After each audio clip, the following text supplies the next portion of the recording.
saya sedang berada di Istana Kelulut, tempat pengembangan usaha madu kelulut yang menjadi binaan CSR PT Adaro Indonesia. Mau tahu bagaimana pengelolaan lebah kelulut di tempat ini? Ayo ikuti saya.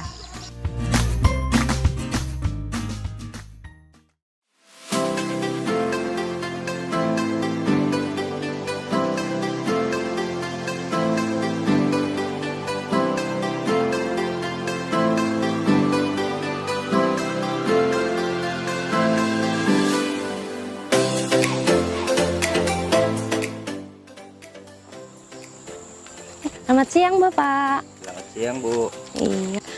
Bapak boleh saya tanya-tanya sedikit nih tentang Istana Kelulut? Ya boleh. Minta waktunya ya. Bapak bisa ceritakan nggak nih bagaimana sih awal mula Istana Kelulut ini berdiri dan akhirnya sampai berkembang seperti sekarang ini? Awalnya kita bikin di seberang itu sekitar 42 koloni karena kondisi lokasinya sempit. Akhirnya kita pindah ke sebelah sini. Setelah pindah ke sini, kita menambah koloni. Untuk menambah koloni, ya harus beli atau menebang di hutan supaya bisa berkembang biak dengan maksimal. Kita tambah vegetasi. Vegetasi antara lain dari air mata pengantin, dari kaliandra, dari tanaman tambahan seperti jagung, terus bayam liar.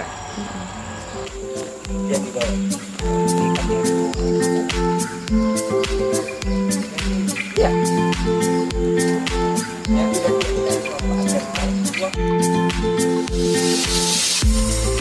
Kelolot yang ada di Istana Kelolot ada dua jenisnya, dari Thoracea dan Itama, Heterotrigona Itama. Yang Thoracea itu jenisnya ya kayak gini agak besar, yang Heterotrigona Itama itu agak kecil, warnanya agak hitam. Kelebihannya untuk produktivitas, kalau untuk Thoracea pot madunya agak besar, itu larinya ke hasil. Kalau Itama agak kecil.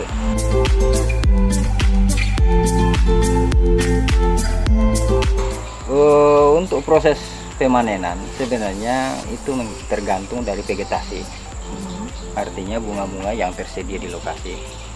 Tanpa itu kita tidak bisa mengharapkan banyak.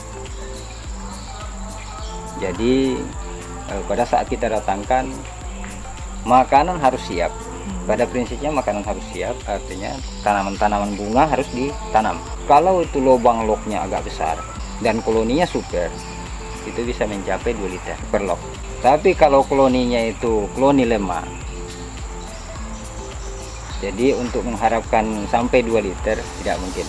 Ya bisa diharap mungkin 250 ml boleh.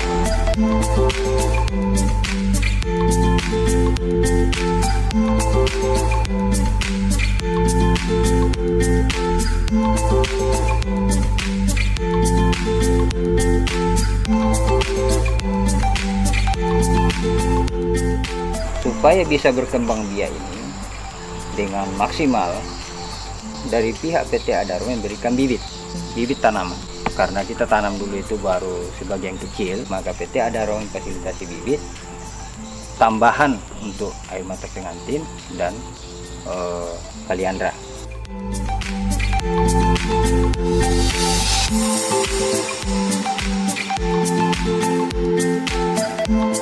Pihak Adaro ingin supaya masyarakat sekitar itu menikmati hasil atau minimal merasakan hasil dari kelolot ini. Akhirnya di sharing ilmu gimana caranya untuk bisa produktivitasnya tinggi dengan penambahan koloni juga. Tanpa didampingi PT Adaro, untuk penjualan akan menentu. Dan sekarang kita udah mulai diberikan bimbingan agar panennya lebih higienis, produktivitasnya lebih tinggi, supaya nantinya akan didatangkan buyer untuk pembeli.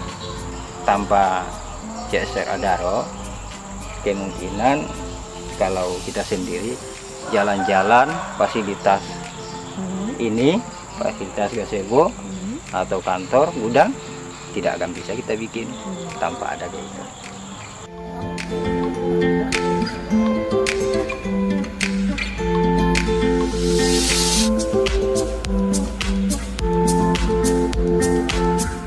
Jenis Itama, Ini jenis Etama, dan yang ini? Trossica. Oh, yang jenis Etama dulu ya.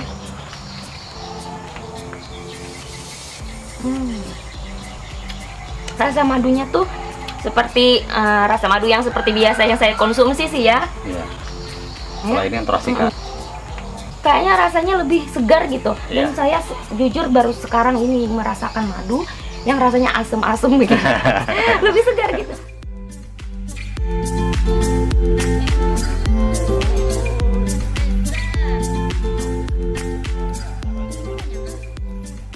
Ekspresinya lewat.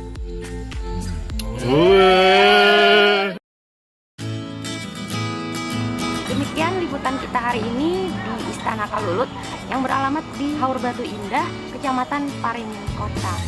Semoga bermanfaat dan jangan lupa berkunjung ke sini.